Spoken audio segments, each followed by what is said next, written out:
안녕하세요. 대응중 여러분. 저희 3학년 이번 주는 영상으로 수업을 하잖아요. 그래서 교과서는 지금 몇 페이지 핏이냐면 78쪽 핏이고요. 교과서로 정리를 하고 그 다음에 이제 중간중간 영상 보면서 마지막으로 학습지 정리를 한번 해보도록 할게요. 저희 저번 시간에 이제 고려라고 하는 나라를 왕건이 통일을 했다라고 말을 했어요. 그쵸? 그래서 첫 번째 이 태조의 정책 보시면 태조는 바로 왕건을 얘기하는 거고요. 고려 때부터는 첫 번째 왕을 태조라고 부를 겁니다. 그래서 태조 왕건의 정책에 대해서 배울 건데 왕이 오른 태조가 가장 먼저 했던 일은 뭐냐? 태조 왕건이 가장 먼저 했던 일은 여기다 쓸게요. 왕건은 통일한 지 얼마 안 됐기 때문에 백성들, 그러니까 통일 과정에서 계속 전쟁이 일어났기 때문에 세금도 많이 뜯기고 죽기도 많이 죽었잖아요. 그래서 백성의 생활을 안정시킨다. 이거를 좀 어렵게 백성민, 생활생자, 민생, 안정이라고 합니다. 생활을 안정시키기 위해서 사람들이 가장 중요하게 생각하는 건 당연히 예나 지금이나 세금을 줄여주는 거죠. 자, 세금을 줄이고 1번 가난한 백성을 구제하였다라고 얘기했어요. 그래서 뭐 백성 중에 좀 가난한 사람한테는 곡식을 빌려주고 뭐 이런 것을 했다라고 생각하시면 됩니다. 그래서 세금을 줄여주면서 백성의 마음을 좀 사로잡았는데 사실 태조 왕건이 가장 불안해했던 건 이 태조 자체도 이미 지방 세력가인 호족 출신이었다 왕이 된 거잖아요. 그런데 아시다시피 고려라는 나라 잘 보시면 이 고려라고 하는 나라가 이미 호족들이 연합해서 세워진 국가예요. 그러다 보니까 이 왕건에게 호의적인 왕건을 좋아하는 호족도 있겠지만 왕건을 별로 좋아하지 않는 호족도 분명히 있을 겁니다. 그렇기 때문에 이 호족을 어떻게 내 편으로 만드는지 이 포섭이란 말은 내 편으로 만들기라고 생각하시면 됩니다.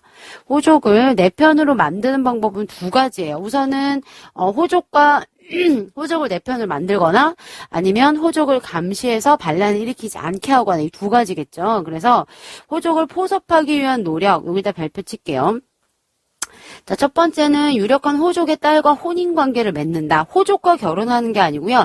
유력한 호족의 딸과 혼인관계를 맺어요. 그러면 가족이 되니까 아무래도 왕족이 되다 보니까 호족들도 반란을 일으키기 쉽지 않겠죠. 그래서 29명의 부인을 사실 두게 된 것도 이제 왕건이 잘생기기도 했지만 그 호족의 딸들과 혼인관계를 맺었기 때문에 29명의 호족의 딸과 혼인해서 이런 가족을 만들었다. 이거는 왕권을 강화시키기 위한 정책이었다라고 이해하시면 되고요. 두 번째는 이제 예를 들어서 딸이 없는 경우에는 내 편을 만들어야 되잖아요. 그래서 내 밑에 신하로 삼는 거죠. 관직과 토지를 줬다라는 얘기는 신하로 삼는 겁니다.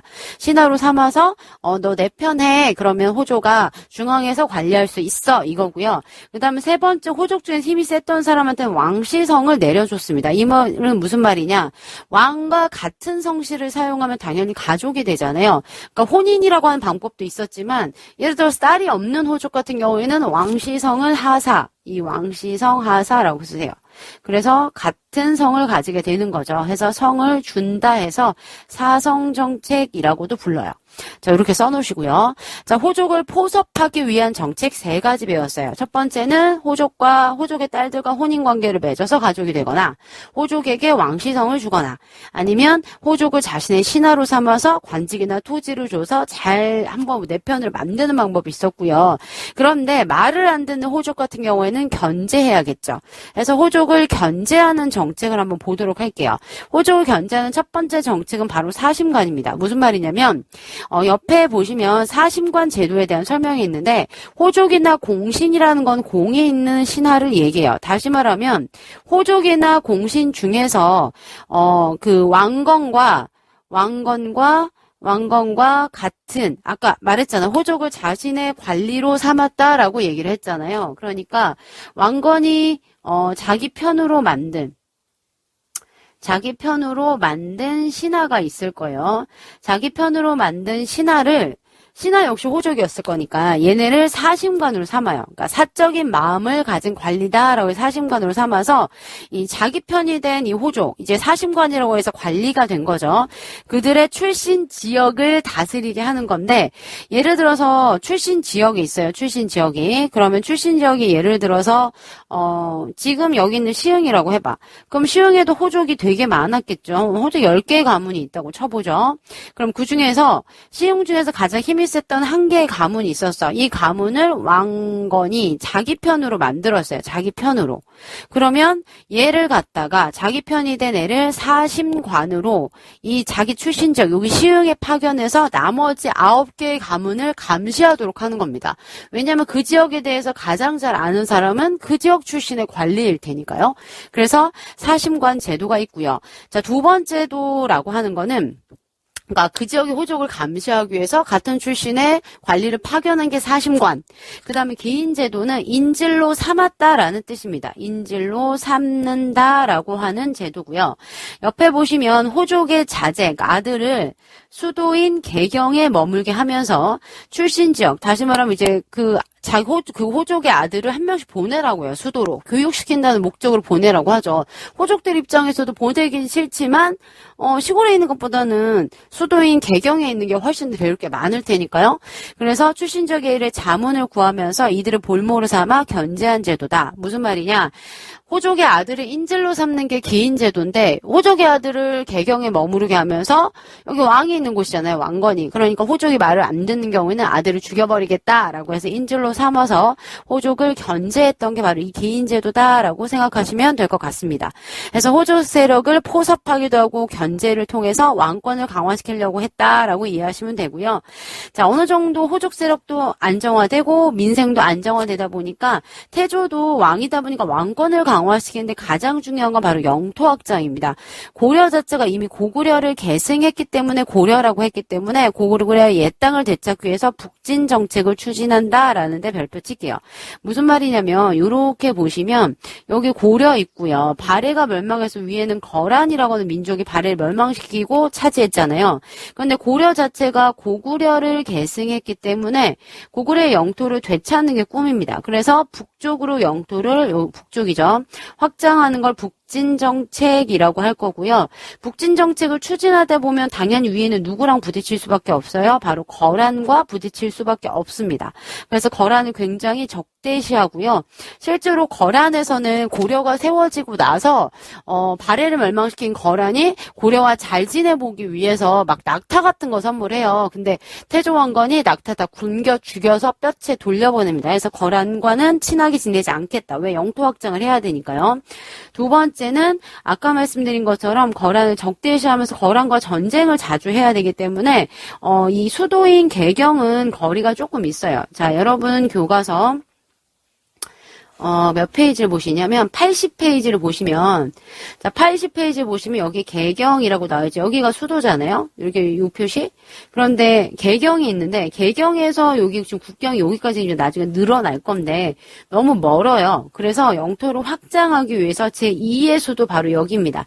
서쪽의 수도다 해서 여기를 중심으로 동쪽이 개경, 서쪽의 수도다 해서 서경이라는 걸 만드는데 옆에 평양이라고 나와있죠. 다시 말하면 다시 교과서 78쪽으로 돌아와서 북진 정책을 추진하기 위해서 군사적 거점지로 원래 수도인 개경은 거리가 있으므로 서쪽의 수도다 해서 서경을 군사 도시로 만들 거고요. 서경이 바로 여러분이 아시는 평양입니다. 이것도 소름 끼치죠. 고구려의 옛날 수도이기도 했던 평양을 고구려의 땅을 되찾겠다고 하는 거점 도시, 군사 도시로 만들게 되고요.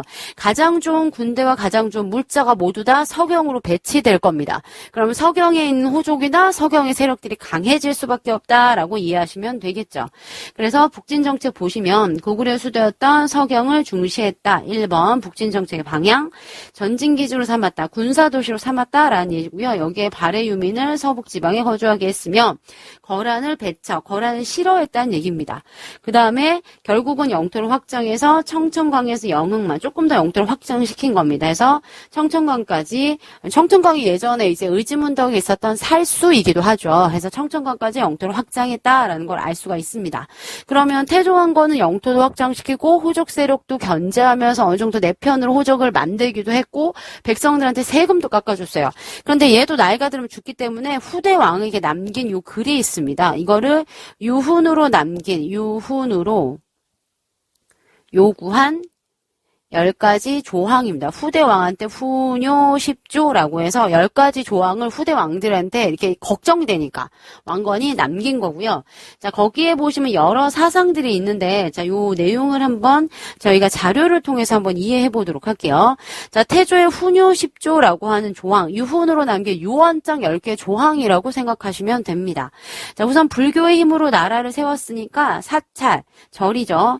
불도를 닦아라. 이 말은 뭘 중시하겠다는 거야? 불교를 굉장히 중시했다라는 뜻입니다. 그러니까 불교를 종교로 굉장히 잘 믿고 절을 여러 군데 세워라 라고 지금 얘기를 한 거고요. 모든 사원은 도선, 이 도선은 스님이죠. 이 스님이 풍수사상, 풍수사상은 바람과 물과 지리에 따라서 그 사람이 재앙을 받기도 하고 복을 받기도 하는 풍수지리설입니다. 그래서 풍수지리설이라고 하는 거, 신라말에 등장했던 풍수지리설을 여전히 고려에서도 중시하고 있구나라고 이해하시면 되고요. 자, 풍수에 따라서 좋은 지역이 아니면 함부로 사원, 절은 짓지 마라 라고 했고요. 사실 사조 내용이 되게 중요해요. 중국의 풍습은 억지로 따르지 마라. 특히나 거란의 언어와 풍습은 다르므로 본받지 말라고 했습니다. 이 말은 거란을 뭐 하는 거야? 배척, 싫어하는 겁니다. 이유는 거란을 싫어했던 이유가 뭐 때문이라고 해서 바로 영토를 북쪽으로 확장시키는 북진 정책 때문에 그렇습니다. 그 다음 서경, 현재 평양이죠. 평양을 서쪽의 수도라고 해서 서경이라고 불렀는데 평양을 중시한 것도 무슨 정책 때문이요? 북진 정책, 영토를 북쪽으로 확장시키려고 하는 이 4조 5조는 바로 이 북진 정책에 대해서 설명하고 있구나라고 이해하시면 되고요. 부처를 섬기는 연등회, 왜 연등이라고 해서 연꽃 등을 연등이라고 하죠. 그래서 연등회 하면 불교입니다. 그 다음 팔관회 같은 걸 성실하게 열어라. 관리대의 녹봉을 노민들의 부담을 줄여라. 이거 민생 안정이다. 백성의 생활을 안정시킨다. 세금을 깎는 거. 그래서 이런 식으로 북진 정책에 이런 거 후대 왕들한테 계속 남겼다라는 걸 알 수가 있습니다. 그래서 훈요 10조의 내용 일부를 잘 봐두시면 되고요. 자, 태조가 죽은 다음입니다. 자, 태조가 죽은 뒤에 무슨 문제가 생기냐면 태조가 29명의 호족의 딸과 결혼을 했잖아요. 그러면 그 사이에서 자식들이 태어나겠죠. 왕자만 25명이 넘습니다. 왕자가. 그럼 얘네 모두 다 왕위 계승권을 가지게 되는데 이 왕위 계승권을 가진 게 문제가 뭐냐면 왕자 옆에 엄마들이 있잖아요. 이 엄마들이 다 호족 가문의 딸들이란 말이에요. 그럼 그 호족의 29개의 가문들이 모두 다 자신의 손자를 왕위에 앉히고 싶을 거예요. 그래서 태조가 죽은 호족 출신의 외척, 외가 친척입니다. 외가 친척, 엄마네 가족들, 외척들 사이에서 당연히 왕의 계승을 둘러싸고 분쟁이 일어나는 거 너무 당연한 겁니다. 왜냐면 그 당시에는 호족들이 힘이 조금 더 센 호족이 있지만 연합해서도 충분히 왕이 될 수 있으니까요. 자기 손자 왕위에 앉히고 싶으면 뭔 방법을 못 쓰겠어요. 그래서 사실 태조 왕건이 죽을 때 첫째를 왕위에 앉히라고 얘기는 했어요. 근데 첫째가 하필이면 호족 중에 제일 세력이 약해. 그래서 박술희라고 하는 신하의 도움을 받아서 겨우겨우 왕위에 앉은 애가 바로 이 해종입니다. 바로 왕건의 첫째 아들이고요. 해종은 주변에서 워낙에 암살 위협이 많이 등장하게 되고요. 이것 때문에 실제적으로 즉위한 지 2년 만에 병으로 죽습니다. 스트레스 받아서. 그리고 정종 역시 해종과는 배가 다른 호족 가문, 그나마 힘이 셌던 가문의 왕이긴 하지만 얘 역시 즉위한 지 4년 만에 일찍 죽다 보셨죠. 자, 노비를 살피고 검사한다. 노비를 앉혀서 살피고 검사한다는 겁니다. 그래서 불법으로 노비가 된 사람을 양인으로 풀어주는 제도가 평민. 그래서 노비를 양인, 이 양인은 좋은 사람, 다시 말하면 평민이고요. 얘네는 세금을 내는 애들입니다. 노비는 세금을 안 내죠. 아까 나온 것처럼 노비를 양인으로 해방하게 되면 가장 좋은 방법은 뭐냐? 호족의 경제력, 호족 밑에 있던 노비가 양인이 되면 국가 입장에서는 세금을 내는 거니까요. 경제력도 약화시키고 군사력도 모두 다 약화시킬 수 있어요. 대신에 국가에서는 양인이 됐기 때문에 세금을 거둘 수 있죠. 국가에 돈이 많아진다는 얘기고요. 양인이기 때문에 군사 힘을 줘요. 국가의 군사력도 강화되는 겁니다. 그래서 양인으로 바꾼 게 노비안건법이다. 이거 아까 노비안건법을 통해서 호족의 경제력, 노비를 일반 평민이나 양인으로 풀어냄으로써 함으로써 세금을 내고 국가의 군사력을 강화시켰다라고 얘기했잖아요. 그럼 자기 밑에서 자기 말을 듣는 신하가 필요할 겁니다. 그런데 기존의 호족들은 굳이 시험 같은 걸 보지 않아도 집안에 따라서 귀족이 되거나 아주 높은 관직에 올라갈 수 있어요. 자기 아버지의 가문에 따라서. 근데 이런 식으로 하면 호족의 배만 불려주는 거기 때문에 과거제라고 해서 내 밑에서 충성을 가르치는 유교입니다. 왕에게 충성을 가르치는 유교를 시험을 통해서 선발하게 되고요. 이게 바로 최초로 실시한 과거제고 이 과거제를 실시하는데 아주 강력한 영향을 끼친 인물이 바로 후주라고 하는 중국에서 귀화한 쌍기라고 하는 인물이 건의하게 되고요. 중국에서는 과거 시험을 통해서 선발한답니다 라고 하는 걸 배워와서 우리나라도 이제 고려 때부터 과거 시험을 통해서 인재를 선발하게 되죠.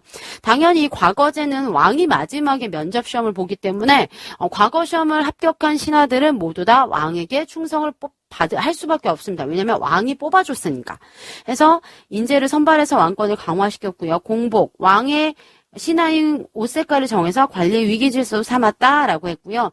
노비한건국과 과거제에서 반발했던 아까 영상에 나왔지만 공신과 호족 세력을 숙정, 죽인다는 뜻입니다. 떼거주로 죽여서 왕권을 강화시켰죠. 그래서 스스로 황제로 칭하고 연호로 광덕과 준풍이란 연호도 사용했다라고 해서 광종 때는 호족의 세력을 약화시키고 국가의 돈도 많이 벌고 뛰어난 인재를 과거제를 통해서 자신에게 충성하는 인재를 뽑았기 때문에 스스로를 황제라고 칭했다라는 부분이 핵심입니다. 자, 광종의 뒤를 이어서 모든 제도를 정비했다고 보는 인물이 바로 광종의 조카인 성종입니다. 성종도 별표 하나 칠게요.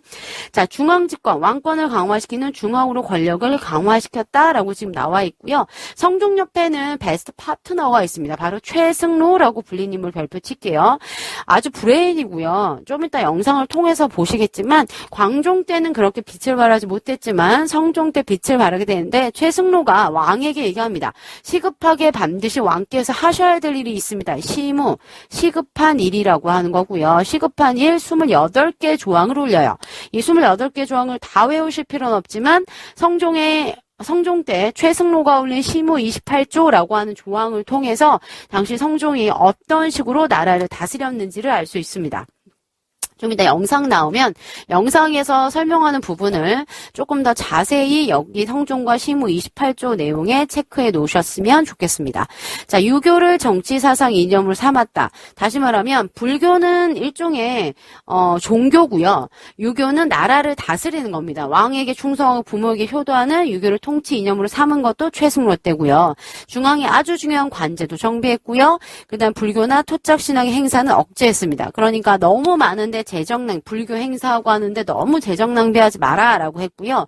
최승로의 시무 28조 중에 중요한 내용 하나가 빠졌는데 바로 모든 지역에 왕권을 강화시키기 위해선 지방의 세력들을 약화시킬 필요가 있어요. 물론 호족의 세력을 광종 때 많이 약화시켜 놓은 건 맞지만 여전히 호족을 감시할 필요가 있어서 각 지방에다가 왕의 관리인 지방관을 파견합니다. 그러니까 예전에 왕건이 실시했던 사신관보다 훨씬 더 체계적이다라고 생각하시면 됩니다. 그래서 행정구역을 정비해서 지방관도 파견했다라고 체크하시면 되고요.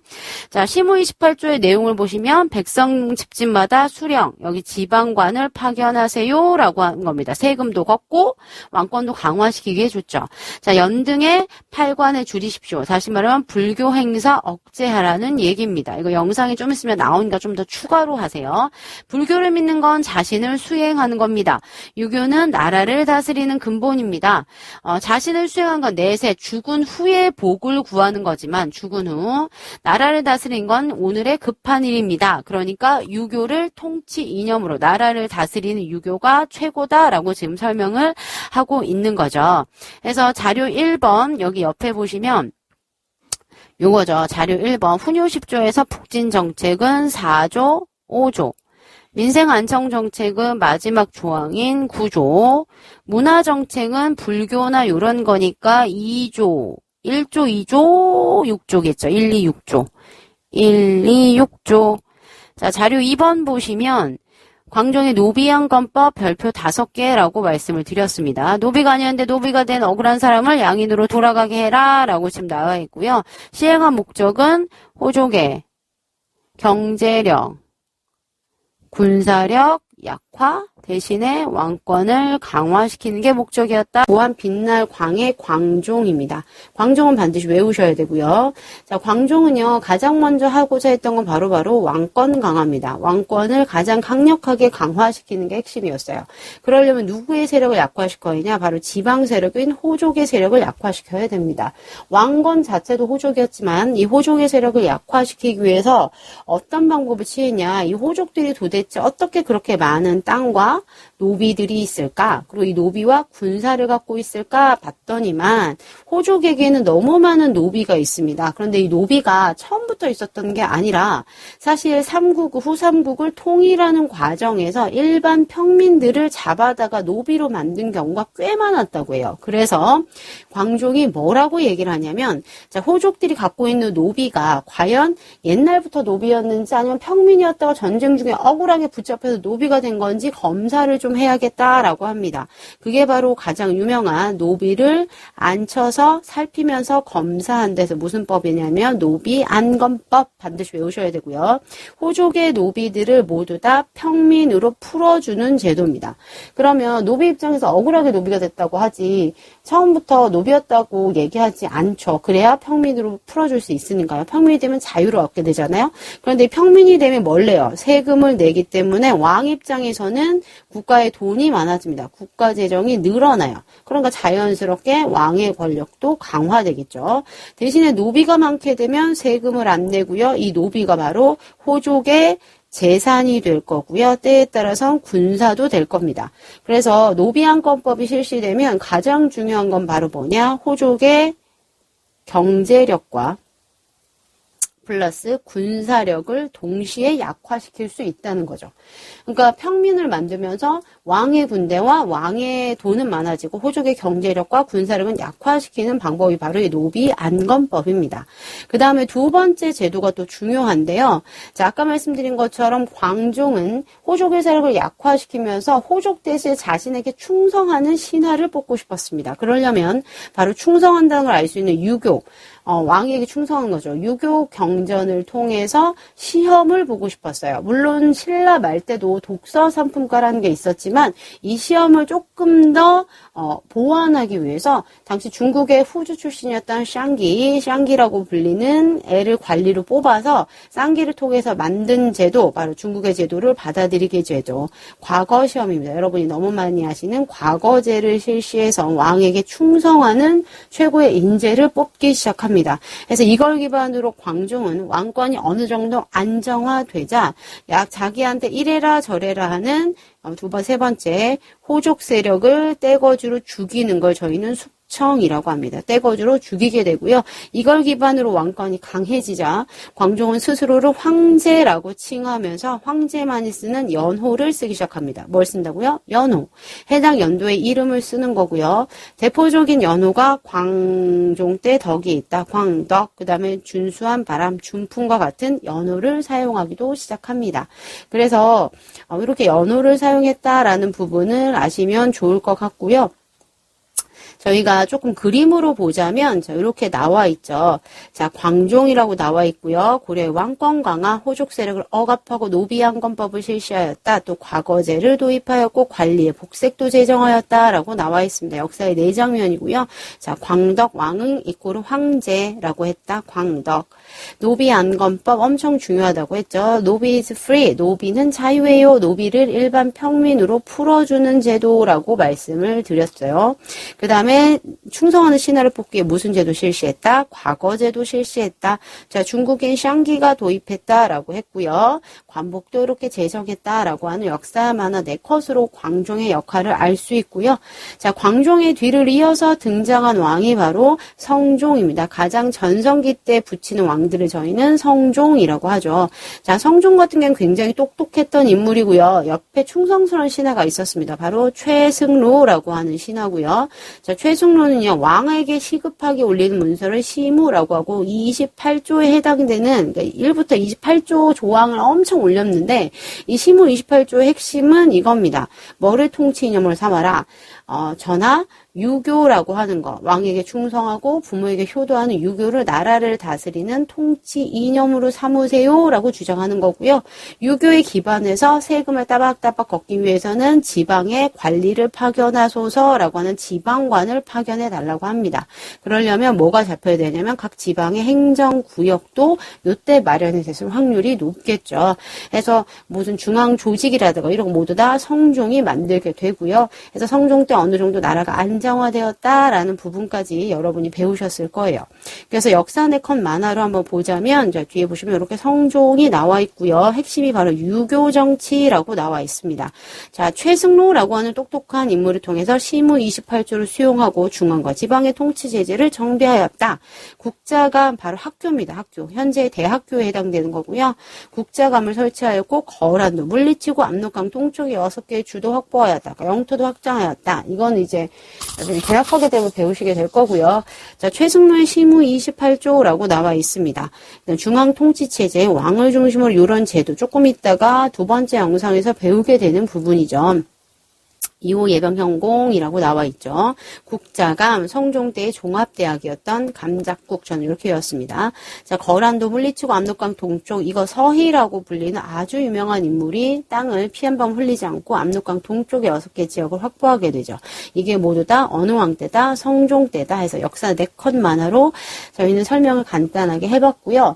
자, 여러분 학습지를 좀 보도록 할 건데요. 학습지 선생님이 나눠드린 거 몇 페이지 피냐면 45페이지죠. 45페이지 피시면서 내용을 같이 한번 정리해 보도록 할게요. 자, 여기 보시면 고려건국이라고 나와 있습니다. 자, 918년이고요. 건국한 사람은 당연히 왕건이죠. 자, 송악 출신의 지방 출신이었던 호족이었고요. 궁예 밑에 있다, 후고구려 땅에 있다가 최고 관직인 광평성의 시중의 지위까지 오릅니다. 시중의 현재로 치자면 수상직입니다. 그러니까 국무총리. 그러다가 이 궁예가 미쳐 날뛰니까 궁예를 추방하고 스스로 왕이 됩니다. 자, 왕건이 즉위하면서 후고구려라는 이름 대신에 나라 이름을 고려라고 바꿨고요. 연호도 천수라고 썼네요. 자, 철원에서 자신이 있었던 송악으로 현재의 개성 지역으로 수도를 다시 옮겨서 고려를 918년에 건국하게 됩니다. 자, 18년 동안 통일을 준비하게 되는 바로 후삼국의 통일이고요. 정책의 방향은 신라와 친하기 전에는 친신라 정책이라고 했고 후백제는 바로 견제했습니다. 신라의 굉장히 우호적이었기 때문에 신라의 마지막 왕이었던 경순왕이 나라를 들어갔다 바친 게 귀부입니다. 그래서 피 한 방울 흘리지 않았다. 피 한 방울 흘리지 않고 신라를 고려 땅으로 만들었죠. 이게 귀부입니다. 자, 왕의 계승을 둘러싼 후백제에 4분이 있었다라고 했고요. 신검이라고 하는 견훤의 첫째 아들이 아버지를 몰아내자 견훤이 고려에 투항하게 되고 나중에 후백제를 멸망시키면서 후삼국 기념으로 개태사라는 절까지 세우게 되고 936년에 통일하게 됩니다. 자, 태종 왕건이 나라의 기반을 어떻게 만들었냐? 호족 세력을 포섭, 4편으로 만들기 위해서 그들의 딸과 혼인을 해서 부인이 몇 명? 29명의 부인이 있다라고 말씀을 드렸고 무슨 성을 줬냐면 바로 왕시성을 하사했습니다. 자, 이 정책을 저희는 성을 줄 사 써서 사성 정책이다라고 얘기했고요. 말 안 듣는 호족들은 견제, 감시해야겠죠. 그래서 만들었던 게 사적인 마음으로 그 지방을 감시해라. 사심건가. 호족의 아들을 인질로 삼을기 기인제도입니다. 기인제도. 자, 사심관제도는 교과서 78쪽에도 나와 있는데 호족이나 공신을 사심관으로 삼아 그들의 지역, 고향을 다스리게 한 제도이다라고 지금 나와 있고요. 기인제도는 교과서 78쪽에 나와 있고요. 호족의 자제, 아들들을 수도에 머물러 그 출신 지역의 일을 자문을 구함과 동시에 인질로 삼고 호족 세력을 견제하였다라고 나와 있습니다. 건국 초의 향리, 바로 호족의 자제를 뽑아 수도에서 인질로 삼고 그 고을 일을 담당하게 하였다라고 역사책에도 나와 있습니다. 자, 민생을 안정시키기 위해서 세금을 깎았고요. 그 다음에 가장 중요한 거 바로 북쪽으로 영토를 확장시키는 북진 정책을 추진했어요. 이유는 바로 고구려를 계승했기 때문에 고구려의 영토를 회복하려고 꽤나 노력을 했죠. 그래서 고구려의 옛날 수도인 평양을 두 번째 수도인 서경이라고 불렀다라고 했습니다. 서쪽의 수도로 해서 서경을 중시했고 전진기지, 가장 강력한 군사기지로 만들었고요. 멸망했던 926년에 멸망했던 발해 유민도 포섭해서 발해를 멸망시켰던 거란을 굉장히 적대시했고 결국은 청천강 위협까지, 원래 대동강까지 있었잖아요. 신라는 청천강까지 영토를 확장했다라고 이해하시면 될 것 같습니다. 자, 다음 페이지로 넘겨서 이제 죽기 전에 후대 왕들에게 자신의 가르침을 유훈으로 요구한 10가지 조항, 바로 훈요 10조입니다. 그래서 훈요 10조의 내용이 이렇게 교과서에 있는 걸 저희가 한번 따와봤고요. 불교와 관련 있는 조항의 번호를 쓰고 내용을 한번 써보자. 불교의 힘으로 나라를 세웠다. 사찰을 세우고 주지, 이거 스님이라고 했죠. 그 주인 스님을 불도를 닦아라. 이거 1조죠. 여기 보시면 포음 등은 불교, 사찰의 뭐 주인 스님, 주지, 스님이라고 말씀을 드렸고요. 자, 불교와 관련된 거 여기 있고요. 그 다음에 연등회와 팔관회, 연등, 연꽃 등이죠. 바로 불교와 관련된 6조입니다. 여기 보시면 연등회, 연꽃 등이죠. 연등회를 성대하게 해라. 그러니까 불교를 잘 그거 해라 라는 의미죠. 태조의 북진 정책, 북쪽으로 영토를 확장시키는 조항을 강조하는 단어를 써보자. 자, 여기 보시면 서경, 아주 중요하죠. 우리나라 지맥의 근본이 되니 세자마다 방문할 100일 이상 머물러라. 자, 북진 정책을 중시하는 조항의 번호 바로 5조입니다. 몇 조라고요? 5조고요. 핵심 단어는 바로 서경입니다. 서쪽의 수도 평양을 얘기하는 거죠. 평양을 중시하는 거고요. 그 다음 영토 북쪽은 바로 거란의 제도는 본받지 말라라는 겁니다. 4조죠. 자, 거란 본받지 말자. 거란이 북쪽에 위치하고 있으니까 영토를 확장하려면 거란과 싸워야 되니까 거란의 제도를 본받아서는 안 된다는 뜻입니다. 자, 위조왕 도선의 풍수사상의 의미는 바로 풍수지리설을 굉장히 믿었다라는 걸 알 수가 있죠. 78조 구조의 내용을 작성하고 78조 구조, 78조 구조가 의미하는 바 78쪽에 한번 볼까요? 구조. 자, 요거죠. 관리들의 녹봉을 함부로 가감하지 말고 농민들의 부담을 가볍게 해라. 요 내용을 쓰라는 거고요. 후대 왕들이 뭐겠어요? 후대 왕들이 여학생들의 의미, 민생 안정이죠. 백성의 생활을 안정시켰다. 민생 안정 중요시해라. 뭐 요런 내용이겠죠. 요거 구조 내용은 교과서에서 보시고 작성하시면 될 것 같습니다. 자, 고려 후삼국 통일의 의의는 아까 말씀 실질적인 통일로 봅니다. 그래서 옛날 삼국 출신 세력과 발해 유민을 모두 포섭했고요. 그 다음에 이걸 기반으로 발해 문화까지 포섭했기 때문에 민족 문화의 토대를 마련했다. 새로운 지배 세력인 호족이 이제 중앙의 귀족으로 성장하게 될 겁니다. 자, 왕건이 죽고 나서 29명의 부인에서 태어난 자식들끼리 싸움이 나고요. 바로 외척의 외가 친척, 다시 말하면 엄마 쪽 친척을 얘기하죠. 그래서 왕자들끼리 싸움이 있고 해종 때 이미 왕이 계승을 둘러싸고 권력 다툼이 심했다. 정종은 이걸 피하고자 서경으로 수도를 한번 옮기려고 했지만 실패했고요. 모든 왕권을 강화시킨 인물이 바로 광종입니다. 별표 5개고요. 적극적인 왕권 강화를 시도했죠. 대표적인 게 바로 불법으로 소유한 노비를 평민으로 해방시킴. 이게 바로 노비를 앉혀서 검사한다. 노비 안검법입니다. 호족들의 노비를 뺏는 거니까 군사 경제적 기반을 약화시킬 수 있죠. 뿐만 아니라 과거제를 시행해서 문예나 유교 경전에 대한 실력을 시험을 통해서 관료를 선발했고요. 국왕에 충성하는 신하들을 채용했습니다. 자, 말 안 듣는 애들 숙청, 다이 죽였다는 얘기고요. 황도, 수도 개경을 황제의 도읍이라고 해서 아주 강조했고요. 현재 개성지역. 그 다음에 광덕, 준풍 등의 독자적인 연호를 사용했다. 자, 광종의 다음 땅이 바로 성종이고요. 왕권이 안정되는 중앙집권 체제를 강화했다. 바로 최승로라고 하는 신하를 통해서 28조에 대해 해당되는 조항을 올리게 했죠. 그래서 유교를 통치 이념으로 삼았고요. 각종 제도도 만들었습니다. 자, 여기 79쪽의 자료 3번을 보시면 임금께서 백성의 집집마다 날마다 돌볼 수 없으니 지방관을 파견하여 백성을 돌보게 하십시오. 각 지방에 세금을 거둘 수 있는 지방관을 파견하라는 내용이죠. 그래서 79쪽의 자료 3번을 보시면 79쪽 자료 3번. 자, 이렇게 보시면 여기 무슨 수령이라고 나와 있죠. 백성을 돌보게 하십시오 라고 나와 있습니다. 지방관이긴 한데 뭐 저는 그냥 지방관이라고 썼지만 여기에 수령, 사또 같은 애들이죠. 파견해라. 연등의 8관회를 줄여서 백성을 연등의 8관회를 하긴 하는데 이제 불교나 토착 신앙 행사를 좀 줄이라는 겁니다. 돈이 많이 드니까. 불교를 믿는 것은 자신을 수용하는 근본, 유교를 행하는 것은 나라를 다스리는 근본입니다. 그래서 유교를 나라 다스리는 통치 이념, 다스린다는 건 나라를 다스리는 건 통치죠. 통치 이념, 생각으로 강조했다라는 걸 알 수 있습니다. 자, 여기까지 지금 했고요. 문제를 좀 풀어볼게요. 왕건의 정치로 가장 적절한 것은 고려는 옛 신라와 백제 등의 다양한 지방 세력을 지배층으로 포섭하고 유민들을 적극 받아들였다. 발해국 세자, 그러니까 발해 사람들을 받아들였다는 거잖아요. 민족 통합 정책을 폈다라는 거 알 수 있죠. 신라, 백제, 발해, 민족 통합 정책이죠. 그 다음에 왕의 업적을 옳지 않은 것, 태조가 죽은 후에 외척과 공리 걸린 태조아들은 해종, 정종, 광종, 여기 밑줄 친 애가 광종이죠. 노비 안건법 맞고요. 관리의 공복 새롭게 정했다. 우리 이거 아까 전에 그 네컷 만화에서 봤잖아요. 이렇게 여기 어디 갔어? 여기 관복 컬렉션 이렇게 나와 있죠. 그 다음에 유교로 국가 이거는 성종이죠. 왕권 강화 죽였다 과거제 맞죠? 3번. 다음 사심관이나 기인은 호족 세력을 견제하기